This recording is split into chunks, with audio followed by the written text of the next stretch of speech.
Pak Leong, kalau kita melihat Bang Nursi tadi mengusulkan sesuatu yang kalau saya anggap sih cukup radikal begitu ya. Dan ini kan tadi dikatakan oleh Menteri PJS Purbaya tidak mau merombak yang besar. Pengusaha melihatnya seperti apa?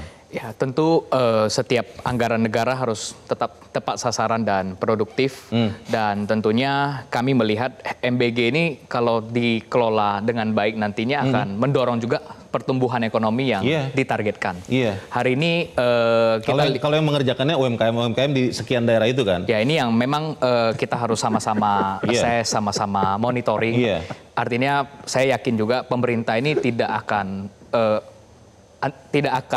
anti kritik ya, bagaimana hari ini MBG yang ya saya lihat juga bagaimana hari ini statement Pak Hasim juga ada kok ingin memperbaiki MBG. Artinya ini juga bukan satu langkah. Ini kan kita dalam menata ataupun menghadirkan satu kebijakan yang memang benar-benar grassroots ini kan sangat tentu perlu effort yang besar.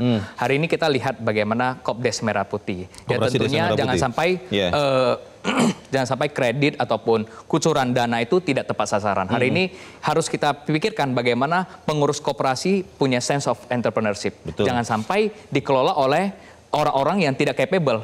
Kita hadirkan 3 miliar, 5 miliar ini akan jadi asap bahayanya yang itu. Nah ini yang harus kita jaga sama-sama. Nah itu tentunya peran HIPMI di sana. Bagaimana kita coaching teman-teman pengurus koperasi. Makanya ini kita juga sangat menyambut baik hari ini Menteri Koperasi Bang Ferry Juliantono ini kan sangat akar kuatnya ini kan di organisasi. Beliau di Dekopin, Inkopas dan sebagainya. Lebih bagus Menteri Koperasi yang sekarang dibanding yang digantinya?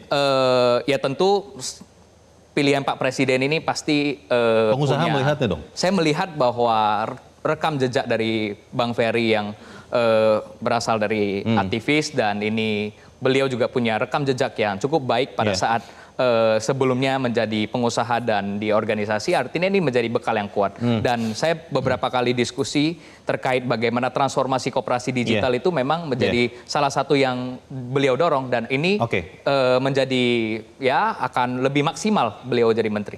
Nanti di bagian berikut saya akan bertanya ke Pak Leong, wakil pengusaha.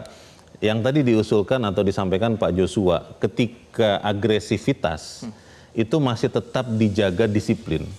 Undang-undang hanya memaksimalkan defisit terhadap APBN terhadap PDB hanya maksimal 3%.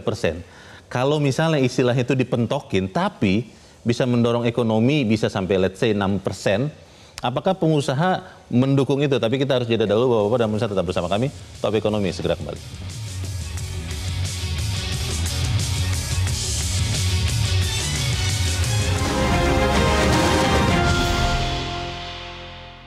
Jelajahi cara baru mendapatkan informasi. Download Metro TV Extend sekarang.